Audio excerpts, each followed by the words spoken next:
नीति क्लास। नीति क्लास। नमो सिद्धाणम नमो आयरियाणम नमो वज्रायाणम नमो लोये सब सागुणम। पंच परमिष्टि भगवंतों की, गणाचार्य भगवान विराग सागर जी महामंडराज की, पट्टाचार्य भगवान गुरुवर विशुद्ध सागर जी महाराज की।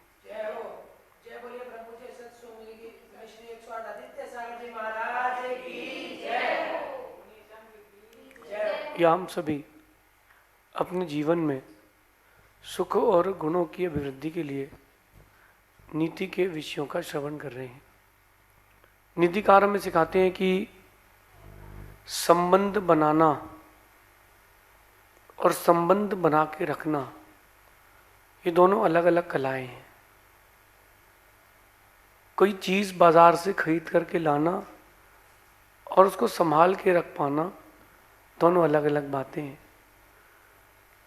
एक ही ठेला है सब्जी का, वही दुकानें हैं मसाले की, वही घी तेल मार्केट में अवेलेबल है। एक ही दुकान से दो अलग अलग लोग एक ही सामान खरीदते हैं, लेकिन उनके स्वाद में अंतर है, क्योंकि उनकी सामग्री को बनाने की कला में अंतर है। एक व्यक्ति ने नीरस भोजन का नियम ले लिया और उसने व्रत किया, लेकिन उसकी वाइफ कुशल गृहिणी थी और उसको तेल देना नहीं, घी देना नहीं, तो सब्जी में बघार कैसे लगाएगी। तो वो जो सूखा नारियल होता था वो बघार में वो ही डाल देती थी, तो नारियल का तेल निकल जाता था, सब्जी में बघार लग जाता था। ये उसने अपना माइंड यूज किया। दूसरे के पास भी यही सामग्री थी, लेकिन वो यूज नहीं कर पाए। वैसा यूज क्यों नहीं कर पाए? क्योंकि कला नहीं थी ना। संबंधों को बनाना और संबंधों को बनाने के बाद बचा के रखना, ये कला है। संबंध बनाने वाले बहुत लोग होते हैं, लेकिन उनको निभाने की कला नहीं आएगी ना, तो संबंध बनाना व्यर्थ है। एक बिजनेस पॉइंट ऑफ व्यू से, एक आपके रिलेशन के व्यू से, सामाजिक व्यू से, बहुत सारे एंगल से आप मेरी बात को देखना।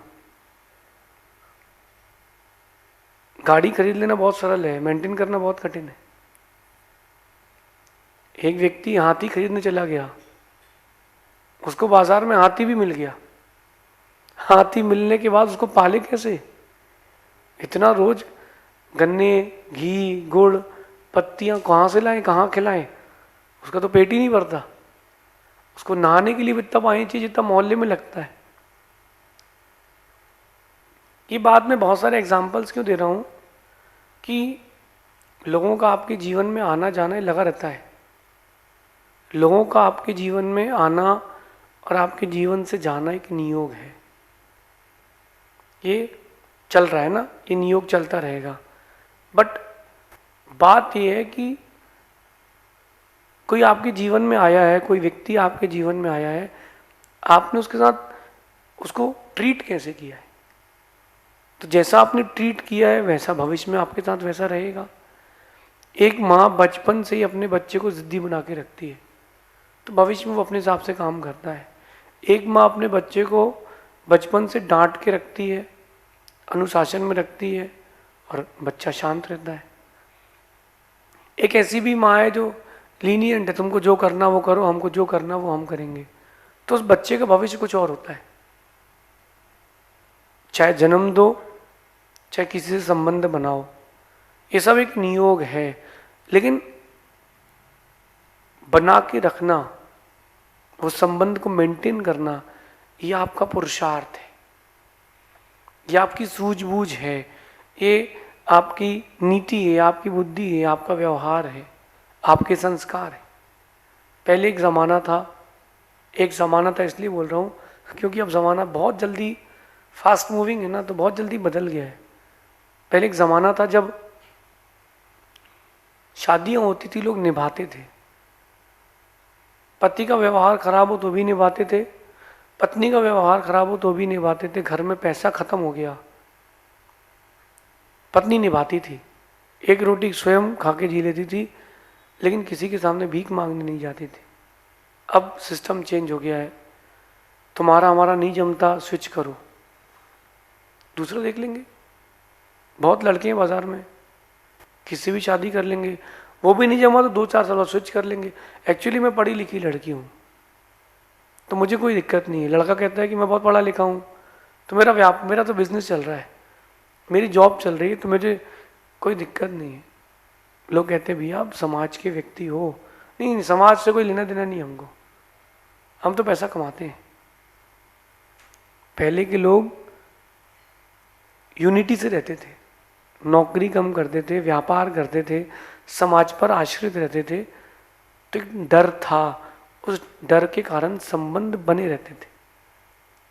अब वो डर खत्म हो गया है, व्यक्ति फ्री हो गया डर से, किसी भी प्रकार उसको कोई डर नहीं है। तुमको जो लगे वो तुम करो, जो हमको लगेगा वो हम कर लेंगे।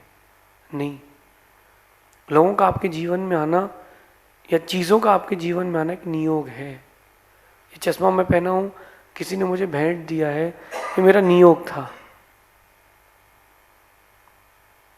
ये चश्मा मैं पहना हूँ, ये मेरे जीवन का नियोग था। अब इस चश्मे को कैसे रखना है, कैसे यूज करना है, इस चश्मे में कहीं स्क्रैचेस ना आ जाए, कहीं टूट ना जाए, ये मेरा पुरुषार्थ है। ऐसे ही आपके जीवन में कोई व्यक्ति या कोई चीज आए तो पुरुषार्थ करके आपको उसको संभालना पड़ेगा। संबंध बनाने के पहले विचार कर ले। अगर एक बार समझाने पर समझ जाता है तो कोई बाधा नहीं, कोई गलती हो सकती, इंसान है, लेकिन समझ ही नहीं रहा, इसका मतलब उसकी आदत है। एक लड़की ने अपने पिता से बोला कि पिता ने उससे बोला कि मैं तुम्हारी शादी करना चाहता हूँ बेटा, अब तुम लड़कों को रिजेक्ट मत करो, जो अच्छा लड़का मिलेगा मैं उससे तुम्हारी शादी कर दूंगा। लड़की कहती है मेरी 100 कंडीशंस है, ये 100 कंडीशंस में वो लड़का फुलफिल करे पूरी कंडीशंस, उससे ही मैं शादी करूंगी। पिता ने बहुत ढूंढा, लड़कों से फॉर्म भरवा के कि भाई ये तुम करोगे कि नहीं, ये करोगे कि नहीं। एक लड़का 98 कंडीशंस मान के 2 कंडीशंस छूट गई। बेटी कहती है चलो अच्छा 2 में एडजस्ट कर लेंगे, बताओ। बोले 99 कंडीशन जो थी कि लड़का कह रहा है कि मैं कुछ जानता नहीं हूँ ज़्यादा, लोक व्यवहार मैं कुछ नहीं जानता, मैं अपने बिजनेस से मतलब रखता हूँ। तो लड़की बोली तो मैं समझा दूंगी, नहीं जानती कोई बात नहीं, जना देंगे अपन उसको। लड़का आखिरी कंडीशन कहता है कि मैं किसी की मानता भी नहीं हूँ। वो कह रहा है कि मैं कुछ जानता नहीं हूँ और किसी को मानता भी नहीं हूँ। अब जब किसी की मानता ही नहीं है तो 99 टॉपिक सब जीरो हो गए ना। जब आप किसी से रिलेशन बना रहे हैं, संबंध बना रहे हैं, बात अपने माइंड में सेट करके चलना।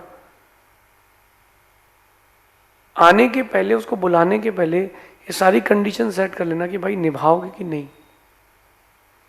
क्योंकि लाइफ में हर समय एक सा दिन नहीं आता ना। आप लोग अपनी हाथ की रेखाएं देख लें, कोई एक आध रेखा सीधी हो तो बताएं। सारी रेखाएं हाथ की टेढ़ी मेढ़ी है। जिंदगी में आप जब ऑन रोड चलते हो तो रास्ते भी टेढ़े मेढ़े हैं। शिप से जाओगे तो नदी भी टेढ़ी मेढ़ी चलती है। फ्लाइट से जाओगे तो बहुत सारी जगह नो फ्लाई जोन है। तो जिंदगी में हर जगह मोड़ मोड़ है, जिंदगी में हर जगह मोड़ ही मोड़ है। अब जब हर जगह मोड़ ही मोड़ है, सीधा रास्ता है ही नहीं, तो जो आपके जीवन में आ रहा है या आप किसी के जीवन में आ रहे हो तो उन मोड़ के लिए तैयार रहो। जब टर्निंग पॉइंट आएगा उस समय क्या करेंगे। मैंने बहुत सारे ऐसे लोगों को देखा कि थोड़ी सी समस्या आई, पत्नी गायब। एक व्यक्ति व्यापार में लॉस लग गया उसको, तो उसने अपनी माँ से बोला कि माँ व्यापार में लॉस लग गया है। उसकी माँ कहती बेटा कोई बात नहीं, पिता भी नहीं थे उसकी माँ ने अपने जेवर दे दिए, तू मेरे जेवर ले जा तो अपना लॉस कवर कर ले, व्यापार है फिर से कर लेंगे। पत्नी ने रात को सुन लिया और सुबह उठते ही सबसे पहले अपने पूरे जेवर भाई के यहाँ भेज दिए। पति ने सब देख लिया, वो समझ गया कि ये साथी नहीं है, स्वार्थी है। आप कैसे हैं और आपके साथ लोग कैसे हैं। मैं तो अच्छे लोगों को जोड़ना जानता हूँ, बाकी जो नियोग होता तो फिर झेलता भी हूं। अच्छे लोगों को जोड़ें और अच्छे लोगों से जुड़ें। जिंदगी बार बार तो मिलेगी, लेकिन जरूरी नहीं है कि ऐसी फिर से कब मिलेगी। कई लोग कहते जिंदगी ना मिलेगी दोबारा, इसलिए एंजॉय करो। नहीं नहीं, मिलेगी। कहाँ जाओगे? कहीं से आए हो तो कहीं ना कहीं तो जाना ही पड़ेगा ना। तो जिंदगी दोबारा तो मिलेगी, लेकिन ऐसी जिंदगी दोबारा नहीं मिलेगी। कोई भरोसा नहीं कि ऐसी जिंदगी दोबारा मिलेगी। भगवान मिल जाए, गुरु मिल जाए, आपकी बुद्धि काम कर जाए, इन सब चीज़ों को एक साथ समावेश होना कठिन है। इसलिए जब भी कोई संयोग बने आपके जीवन में ऐसा, तो निभाना सीखें। जो निभाता रहता है वो जीता रहता है। एक भाई को मैंने देखा, बहुत मुझे लगा कि हर भाई को वैसा होना चाहिए, या एक आदमी को वैसे ही होना चाहिए। रक्षाबंधन का दिन भाई दुकान से थक हार के 8:30 बजे घर पहुंचता है। उसकी बहन रास्ता देख रही थी कि उसको राखी बांधूंगी। वो थका था लेकिन मुस्कुरा रहा था। उसकी बहन ने कहा जल्दी फ्रेश नहाओ के आओ, राखी बांधूंगी। सब कुछ बढ़िया था। उसने राखी बांधी, उसने अपनी बहन को गिफ्ट दे दिया। उसने भाई ने बोला बहन मीठा तो खिलाओ। अब आजकल की लड़कियां, उनको किचन से तो नफरत है। रोटी क्या होती पता ही नहीं है, ऑनलाइन जोमेटो। सब्जी क्या होता पता ही नहीं, ऑनलाइन सब कुछ है। ना रोटी बनाते बनती, ना सब्जी, ना दाल। मीठा कैसे बनाएगी? फिर भी उसने जैसे तैसे ऑनलाइन जुगाड़ करके खीर बना ली। खीर खाई 1 चम्मच भाई ने, उसको लगा बहुत कुछ गड़बड़ है। लेकिन अगर अपनी बहन से बोल दूंगा ना, उसका दिल टूट जाएगा, क्योंकि आज रक्षाबंधन है। उसने खीर खाना चालू करी स्पीड से भाई ने।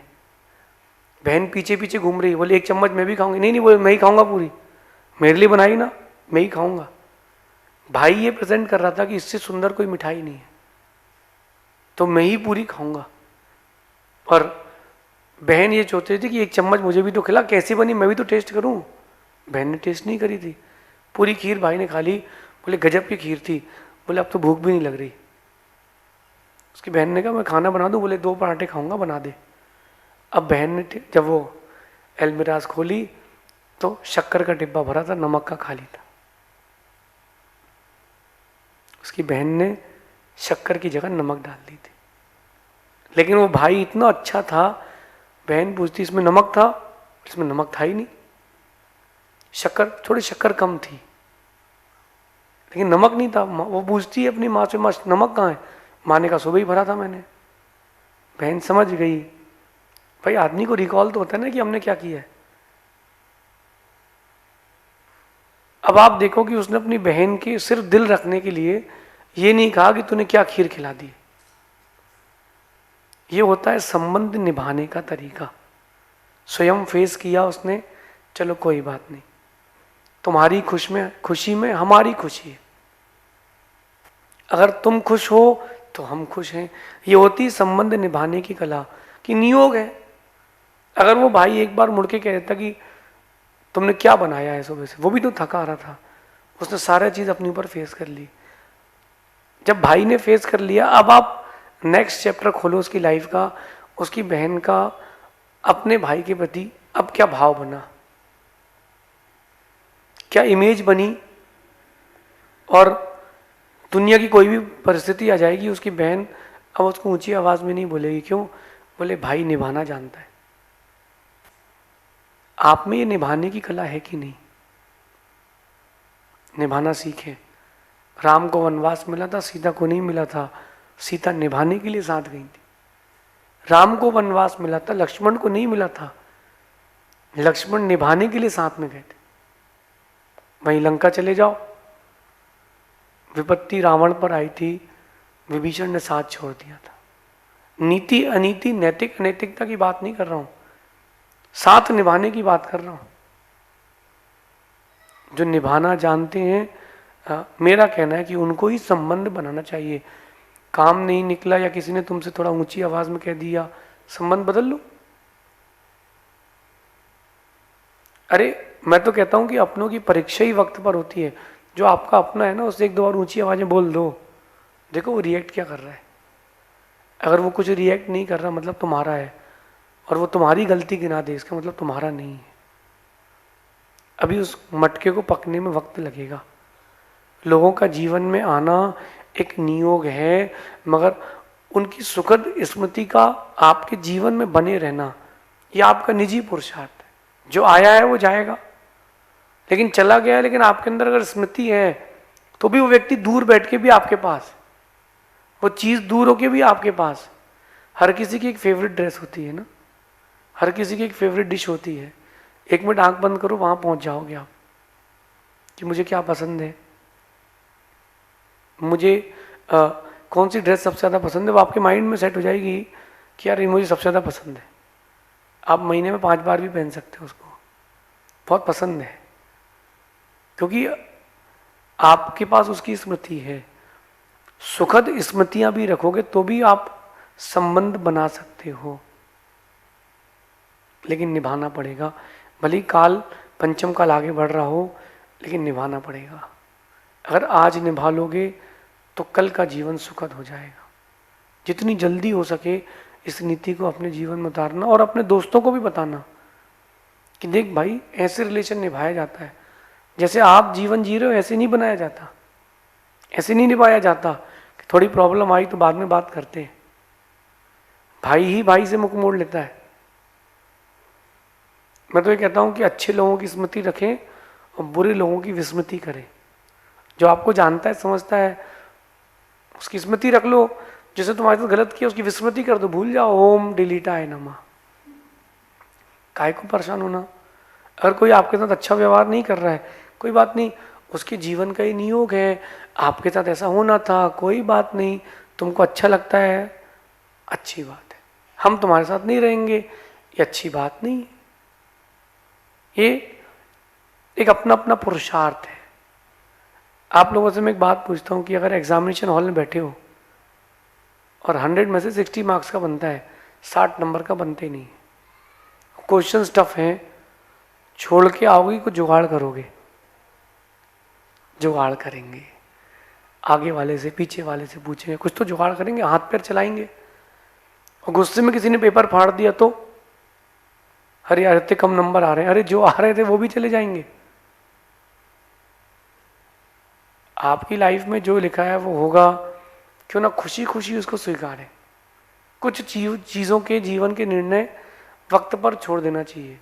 नहीं ले पाओ तो दूसरों पर छोड़ देना चाहिए, ले लिया हो तो दूसरों से बोल देना चाहिए। जो आया है वो जाएगा, बस एक एहसास रह जाएगा। जो भी जीव आपके यहाँ जिंदगी में आपके साथ जो भी आया है वो आया है, जाएगा। आज नहीं तो कल जाएगा। मैं भी आया हूँ, मैं भी जाऊँगा। या अभी आप मेरी नीति क्लास सुनते हो, एक दिन आएगा कि नीति क्लास बंद हो जाएगी। कब? जब मैं चला जाऊँगा। तो जो आया है वो जाएगा, लेकिन सुखद एहसास रह जाएगा। आपस में एक अच्छी बॉन्डिंग करके चलें। काम करने वाला व्यक्ति हो आपके घर में, दुकान में, या जिससे आपने संबंध स्थापित किया हो, वो व्यक्ति हो, निभाना सीखें। जो निभाएगा वही एक अच्छे व्यक्तित्व को प्राप्त कर पाएगा। नीति क्लास। नीति क्लास।